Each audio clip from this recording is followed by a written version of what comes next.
बात नहीं हो पाई, करनाल का विकास तो नहीं हो पाया, लेकिन उन दोनों पति पत्नी का बहुत विकास हुआ। उन्होंने अपनी जेबें, अपने कोठड़े भरने का काम किया है। जितना बड़ा भ्रष्टाचार, जितना बड़ा घोटाला करनाल के अंदर नगर निगम के माध्यम से उन पति पत्नियों ने किया है, उससे आज करनाल की जनता पूरी तरह से खफा है, क्योंकि उन्होंने अपने आप को धनाढ्य सेठ की कैटेगरी में ला दिया। और करनाल की जनता जो आज विकास को तरस रही है, उनका पैसा आज भ्रष्टाचार की बलि चढ़ गया। और करनाल की जनता ने ये मन बना लिया है कि इस प्रकार के भ्रष्ट लोगों को हम सत्ता से उखाड़ फेंकेंगे और करनाल की जो जनता की अपनी सरकार है उसको बनाने का हम काम करेंगे, ताकि करनाल का विकास, जो करनाल की डेवलपमेंट है, पूरी ईमानदारी से हो। और पिछले 5 साल के अंदर हमने इस बात को प्रूव करके दिखाया कि जितना भी पैसा डेवलपमेंट के लिए आया था 2013 से लेकर 2018 के बीच, हमने सारा पैसा ईमानदारी से, पूरा ईमानदारी से वो पैसा हमने करनाल के विकास पर लगाने का कार्य किया है। आज देखिए करनाल के अंदर जिस प्रकार से सिंगल पिलर फ्लाईओवर बन रहा है, करनाल की जनता, करनाल के व्यापारी उससे बहुत ज़्यादा परेशान है, क्योंकि जब वो फ्लाईओवर बनेगा उसके बाद जो नीचे के दुकानदार हैं उनका जो रोजगार है वो छिनने वाला है। उनके रोजगार में कमी आएगी। जो उनकी दुकानों की वैल्यू आज 10-10 करोड़ रुपए है, मेरे हिसाब से वो उनकी संपत्ति की कीमत ही 2 करोड़ रुपए रह जाएगी। जरूरत नहीं है उस पुल की, लेकिन इन्होंने दोबारा से भ्रष्टाचार करना है, इसलिए इनको पैसे खाने के लिए साधन चाहिए। तो इन्होंने ये पुल का निर्माण करने का निर्णय लिया, क्योंकि इसमें लगभग 80% का तो भ्रष्टाचार होना है, ऐसे तो 20% ही लगने जैसे इन्होंने पहले लगाए हैं। बदवाजी, अगर पुल नहीं बनेगा तो ट्रैफिक है कंट्रोल के शहर में लगातार जाम का समस्या बनी रहती है, उससे कैसे? यह ट्रैफिक की व्यवस्था को दुरुस्त करने की बात है, उसके ऊपर ध्यान दे। लोगों के घर या लोगों के व्यापार को ना उजाड़े, क्योंकि आप ये देखिए जितना ट्रैफिक वहां से गुजरता है, कोई जीटी रोड तो है नहीं कि वहां पे बहुत ज्यादा ट्रैफिक है, लेकिन अगर आप उस ट्रैफिक व्यवस्था को सुचारू रूप से ढंग से करें तो आप ट्रैफिक सुधर जाएगा। इन्होंने जिस तरह से हर 300 मीटर पे, 200 मीटर पे रेड लाइट लगाने का काम किया है, उसकी क्या जरूरत है? आप बताओ ना।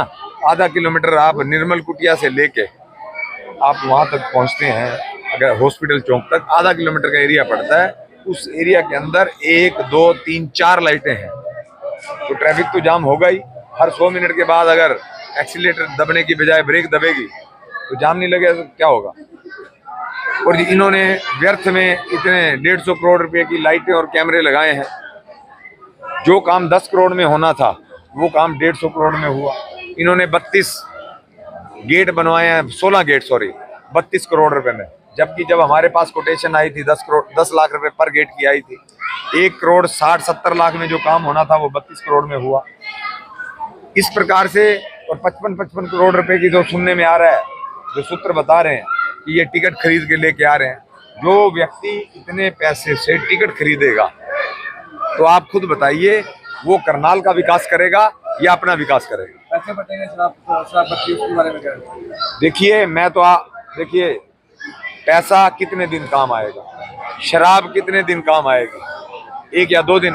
मैं तो फिर भी कहूंगा भाई, अगर ऐसे गलत काम वो कर रहे हैं तो भाई पैसे उनके ले लेना, क्योंकि वो पैसे तो आपके हैं जो इन्होंने भ्रष्टाचार के माध्यम से लूटे हैं। लेकिन वोट मत देना, क्योंकि ये लुटेरों की सरकार है। जो इस समय करनाल की सरकार बनी हुई है, लुटेरों की सरकार है, और इन लुटेरों से आपने बचना है। आपने ये धन बल जन बल की लड़ाई है, क्योंकि वो तो धन कमा कमा के धन्ना सेठ बन गए हैं, और हमने लोगों के बीच में जाके जनशक्ति को कमाया है। तो इसलिए ये धन बल और जन बल की लड़ाई है, ये भ्रष्टाचार वर्सेस ईमानदारी की लड़ाई है। मैं आपके माध्यम से करनाल की जनता को ये अपील करना चाहता हूँ। देखिए, समय चुनाव के लिए बहुत कम मिला है। हो सकता है कि मैं हर जगह ना पहुंच पाऊं, और मेरी आपने भावनाओं को समझिए।